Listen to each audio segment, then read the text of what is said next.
নমস্কার, দেখছেন কলকাতা টিভির সঙ্গে রয়েছে অনন্যা। আর গুড মর্নিং কলকাতায় অনন্যার সঙ্গে রয়েছে আমি অভিক। দফায় দফায় অগ্নিগর্ভ সন্দেশখালী, উত্তাল রাজ্য রাজনীতি, উদ্বেগ প্রকাশ করে পদক্ষেপ নেওয়ার নির্দেশ দিয়েছিলেন রাজ্যপাল। আর সোমবার কলকাতা ফিরতেই সন্দেশখালীতে যান তিনি। যাওয়ার পথেও তার কনভয় ঘিরে বিক্ষোভ দেখানো হয়। শেষমেশ সন্দেশখালী ত্রিমোহিনী বাজারে পৌঁছে গ্রামবাসীদের সঙ্গে কথা বলেন সিভি আনন্দ বোস। আতঙ্কিত না হওয়ার বার্তা দেন রাজ্যপাল, প্রয়োজনীয় ব্যবস্থা নেবেন বলে আশ্বাস দেন তিনি। आपसे मैं केवल राज्यपाल नहीं हूँ, आपका भाई है। भाई का कर्तव्य है, उत्तरदायित्व है, ड्राइविंग को प्रोटेक्शन करना। जरूर वर्षा के लिए जो कुछ करना है करूँगा। উত্তপ্ত সন্দেশখালী, শনিবারই ফোন করে রাজ্যকে প্রয়োজনীয় পদক্ষেপ করার নির্দেশ দেন রাজ্যপাল সিভি আনন্দ বোস। সোমবার কেরল থেকে বাংলায় ফিরেই সন্দেশখালীর উদ্দেশ্যে রওনা দেন রাজ্যপাল।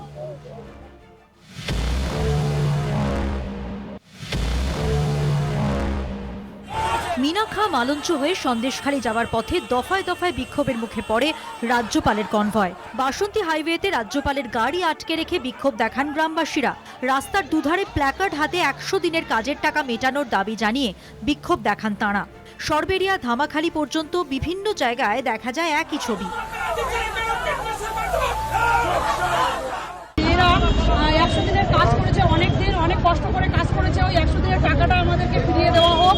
100 দিনের কাজ, আমাদের এত গরিব মানুষ, খেটে খাওয়া মানুষ, আমাদের রাজ্যপালের কাছে একটাই দাবি যে আমাদের এই গরিব মানুষের 100 দিনের কাজের টাকা কেন উনি বঞ্চিত করে রেখেছেন। আমাদের বাংলার মানুষের জন্য এটা আমাদের সবার একসাথে মিলিতভাবে অভিযোগ।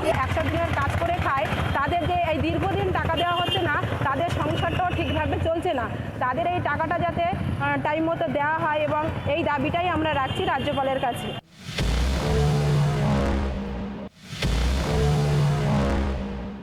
ধামাখালী থেকে লঞ্চে করে সন্দেশখালীর ত্রিমোহিনী বাজার এলাকায় পৌঁছন রাজ্যপাল। আর সেখানেই মহিলারা শেখ শাহজাহান, শিবু হাজরার অবিলম্বে গ্রেফতারির দাবি জানান। অত্যাচারের অভিযোগ করেন, প্রশাসনের বিরুদ্ধে ক্ষোভ উগরে দেন।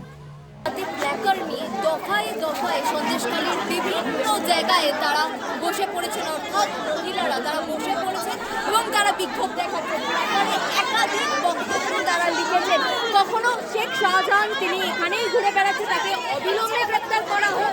নারী নির্যাতন নিয়ে লিখেছে এবং নারী নির্যাতনকারী শিবু হাজরাকে গ্রেপ্তার চাই বলে একাধিক প্ল্যাকার্ডে তারা লিখে তারা এখানে বসেছেন। রাজ্যপালকে তারা দেখাচ্ছেন এবং তাদের রীতিমতো রাজ্যপালের পায়ে পড়ে তারা কাকুতি মিনতি করছে যে তাদেরকে যাতে, অর্থাৎ শিবু হাজরা, শেখ শাহজাহানকে যাতে ইমিডিয়েট গ্রেপ্তার করা হয়। মুখ চাপা দিয়ে আমাদের মুখ খোলা থাকলে আমাদের চিহ্নতি করে করে বাড়িতে গিয়ে পুলিশ গিয়ে মারছে, তুলে নিয়ে আসছে, আমাদের নামে কেস দেওয়া হচ্ছে। নারী নির্যাতন হচ্ছে। হ্যাঁ, নারী নির্যাতন করা হচ্ছে। কারা করছে এগুলো করছে শিবু হাজরা, শেখ শাহজাহান আর উত্তম সর্দারের লোকজন। তাদের পাশে থাকার বার্তা দেন রাজ্যপাল।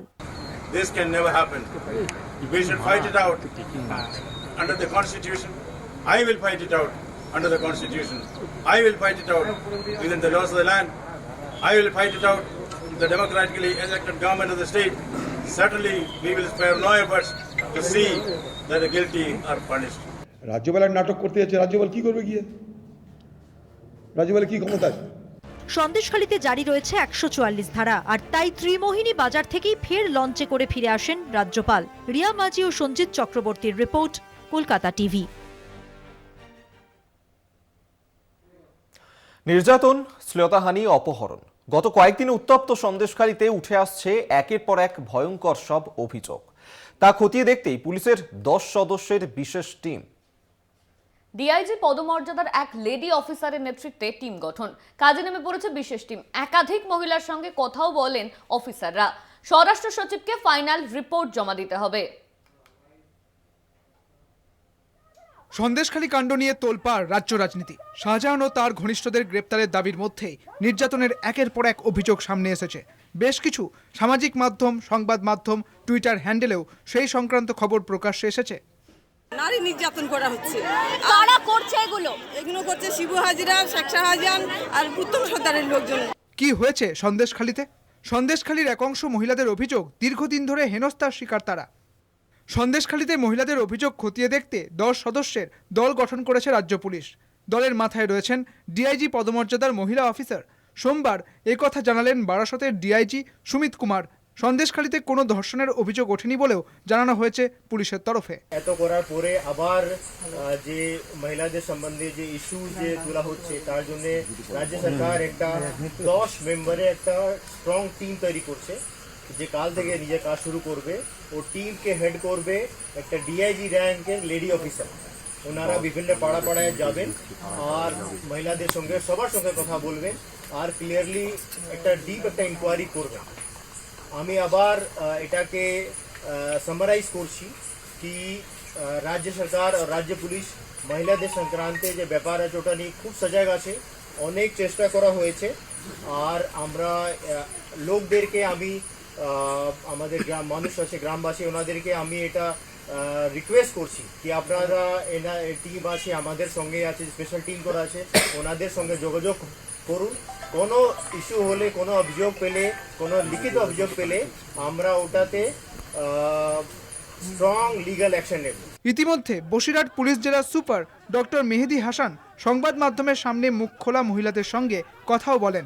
4টে অভিযোগ দায়ের করাও হয়েছে। অফিসার পাড়ায় পাড়ায় ঘুরেছেন, অনেক মহিলাদের সঙ্গে কথা বলেছেন, তাদেরকে কনফিডেন্সে নিয়েছেন। বিশেষভাবে তিনি সেই মহিলাদের সঙ্গে কথা বলেছেন যারা মিডিয়ার মাধ্যমে অভিযোগ জানিয়েছেন। তার পরিণাম এই হয়েছে যে আমরা গতকাল অবধি মানে আজ সকাল অবধি 4টা লিখিতভাবে অভিযোগ পেয়েছি, কিন্তু কোনো অভিযোগেই রেপ করার অভিযোগ উঠে আসেনি। এই সংক্রান্ত ফাইল রিপোর্ট স্বরাষ্ট্র সচিবের হাতে তুলে দেবে পুলিশের টিম। এদিকে জামিনের পরও অভিযুক্ত বিকাশ সিং ও উত্তম সর্দারের গ্রেপ্তারি নিয়ে সোমবার রাতে ফের উত্তপ্ত হয়ে ওঠে বসিরহাট থানা। কলকাতা টিভি। এখন সময় একটা ছোট্ট বিরতির। গুড মর্নিং কলকাতা নিয়ে ফিরছি বিরতির পর, সঙ্গে থাকুন।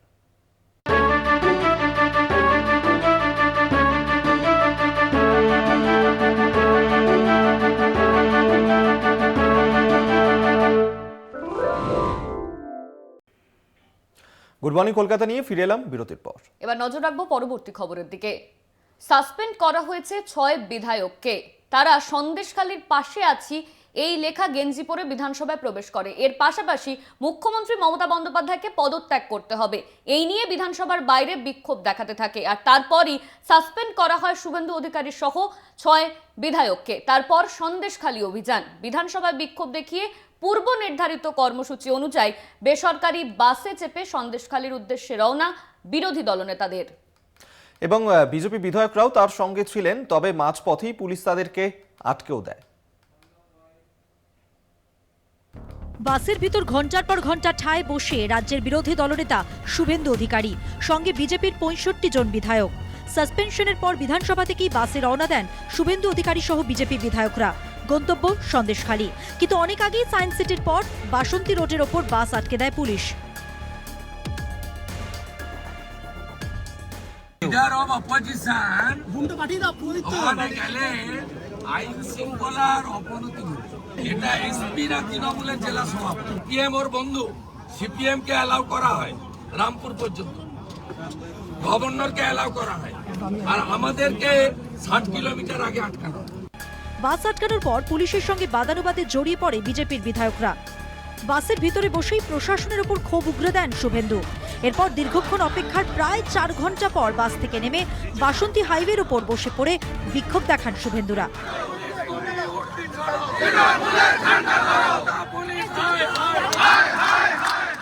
আমরা অবভিয়াসলি কোর্টে প্রসিড করবো এটা নিয়ে, কিন্তু তার আগে এই যে অদ্ভুত সিচুয়েশন, পুলিশ যদি এতে কম তৎপর হতো না এতে যাওয়ার জন্য, মানে সন্দেশখালী ঘটনা না ঘটানোর জন্য, তাহলে এই ঝামেলাটাই হতো না। সোমবার সন্দেশখালী হিংসার বিরোধিতায় বিধানসভায় বিক্ষোভ দেখান বিজেপি বিধায়করা। কলকাতা টিভি। এখন সময় আরো একটা বিরতির। অন্যান্য খবর নিয়ে ফিরছি বিরতির পর, সঙ্গে থাকুন।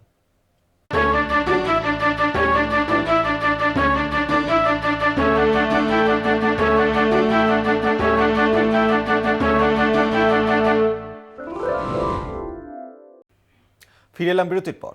এবার যে খবরের দিকে নজর রাখবো, ফের শহরে রেশন দুর্নীতি কাণ্ডে ফের শহরে ইডির হানা। কৈখালীতে বাকিবুর রহমানের আবাসনে ইডির তল্লাশি, বাকিবুর রহমানের ঘনিষ্ঠের আবাসনেও ইডির তল্লাশি। অভিক, আবারও তৎপর ইডি।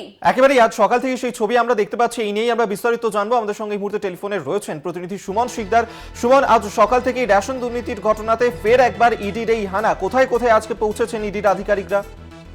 একদম দেখো, আজ সকাল থেকে কিন্তু ইডির অভিযান, মূলত এই রেশন মন্ডল দুর্নীতিতে ফের অভিযানে নামলো ইডি।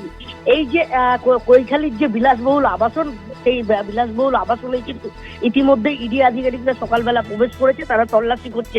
মূলত এই যে কৈখালীর যে বিলাসবহুল আবাসন, সেই আবাসনে কিন্তু বাকিবুরের আবাসন। মূলত এই আবাসনেই কিন্তু রেশন মন্ডল দুর্নীতি মামলায় ইডির হাতে গ্রেপ্তার যে বাকিবুর রহমান, সেই বাকিবুরের রহমান এর ফ্ল্যাট আছে এই আবাসনে, সেই ফ্ল্যাটে কিন্তু এর আগে তল্লাশি করেছে। আজ কিন্তু ইডি আধিকারিকরা তার ঘনিষ্ঠ ব্যবসায়ী যে হানিফ তোসিবাল, তার ফ্ল্যাটে কিন্তু তল্লাশি চালাচ্ছে। মূলত 1.5 ঘন্টা ধরে এখনো পর্যন্ত অভিযান চলছে ইডির, যে এই ব্যবসায়ী রেশন মন্ডল দুর্নীতির সাথে কিভাবে যুক্ত এবং যে লেনদেন হয়েছে সেই লেনদেন কিভাবে হয়েছে সেই সব বিষয় যেমন তাকে জিজ্ঞাসা করা হচ্ছে।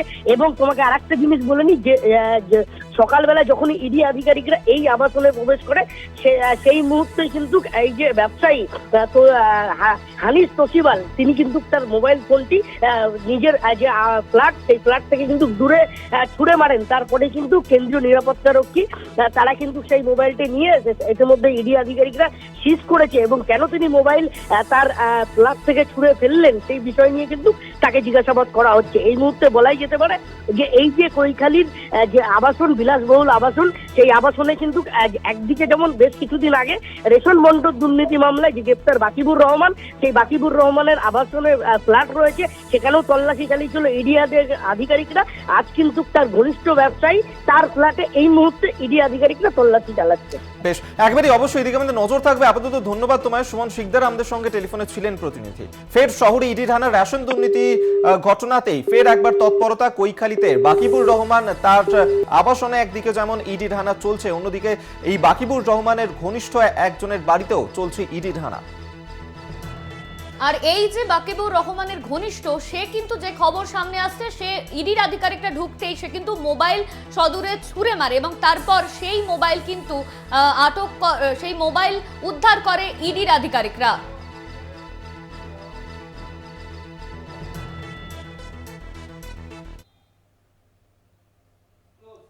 গুড মর্নিং কলকাতা আজ এই পর্যন্তই। দেখতে থাকুন কলকাতা টিভি, রাত দিন 7 দিন।